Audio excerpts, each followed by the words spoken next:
Hi everybody, this is why teams abandon their CMS. My name is Michael Trythall. I'm the Director of Strategy at Lincoln Loop. We build custom content platforms. I wanted to do this talk because over the past 20 years, I've worked with a whole bunch of different companies and organizations who are moving from one platform to another, and usually they're pretty frustrated when that happens. At Lincoln Loop, we call these replatforms. It's actually a pretty standard industry term. These replatforms are pretty risky projects. Again, they're moving from one stack to another. It could be WordPress to Sanity, or in our case, some older solution to something like Wagtail or Django CMS. They're almost always paired with a redesign, so it's fresh thinking right out of the gate. There's content migration. Sometimes that's moving from one format to another. It could be entirely different databases or a way of thinking about the data. There's almost always an SEO hit. There's usually some content strategy changes. A lot of them are infrastructure changes as well too. So moving from a managed hosting solution to the cloud. And because it's an entirely new system, there's almost always training, and it takes time for people to get caught up and be effective. So yeah, it's a pretty big, risky thing. And I really wanted to understand why, a company or organization would do this instead of just iterating along the way. So let's get into it. The first big set of reasons that I found for a replatform were governance failures. Governance failures are pretty obvious if you've ever come across a website that just seemed kind of like a mess. Usually what happens is when somebody builds a system, they start off with best intentions. They might have some limited documentation, or they might have a really enthusiastic product owner or product manager. A lot of these projects lose that over time.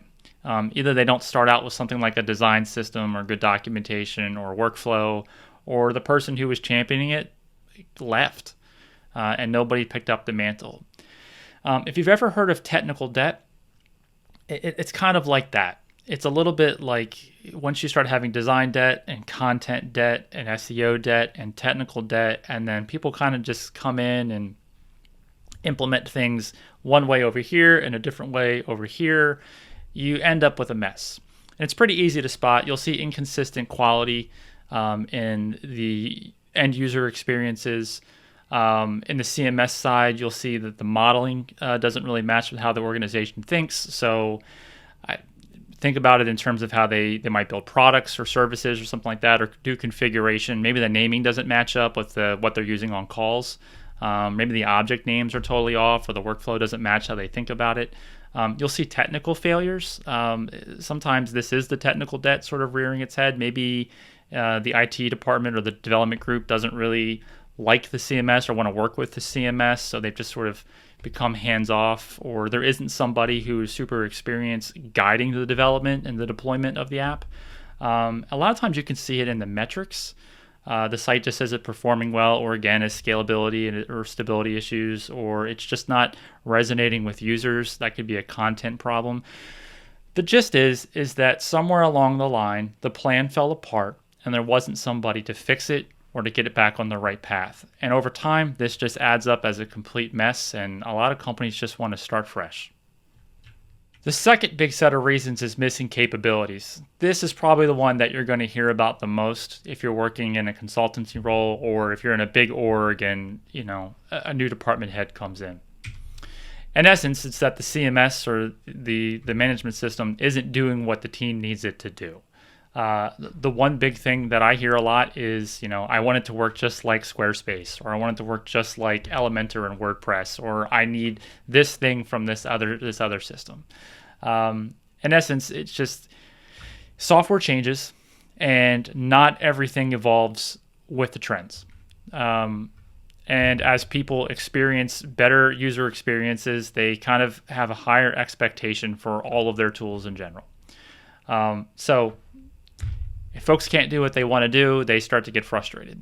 I see this with media workflow again and again. As a site grows and gets too many images or too many videos or documents, tagging falls apart, or they can't search the way that they want to search. It could be any slew of just missing features. Integration is another one that really comes into mind. Everybody's familiar with how much JavaScript exists in the front end these days and how many trackers there are. A lot of these larger websites and CMSs have integrations all on the back end, and it gets to be kind of fragile. If you've ever worked with WordPress, you've probably seen plugin soup at some point in time. It happens.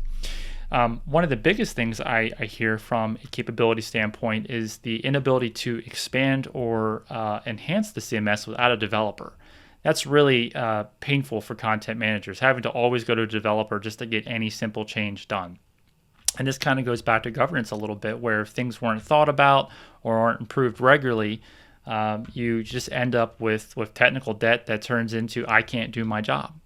So missing capability is usually one of those sets of features where the technology just hasn't kept pace, or the organization just haven't kept pace with the needs of the team. Lastly, there's business decisions. Business decisions don't always make sense to somebody who's handling implementation, but there could be cost issues. This one's pretty common. The CMS is just too expensive to run. Let's look at headless or a static solution. It can be difficult to move key metrics. Sometimes higher ups just aren't happy with the way things are going, and they want to throw everything out. It's not uncommon to have scalability, performance, or security issues, especially with older technology. Security issues especially can be really scary. I've worked on sites that were hacked, and we threw the entire stack out because it really wasn't even the technology's fault. It was a governance issue. Brand changes. A lot of times an organization will just go through a huge change and want to just kind of do things top to bottom. They feel like maybe the brand wants to have a new exciting direction, and they want to match the technology with that. Technology changes are another huge reason that aren't really anybody's fault. They are just a CTO comes in and wants to work with a certain stack because that's what he or she knows. Sometimes it's hard to hire people. For a more obscure CMS or piece of technology. So it's about risk reduction.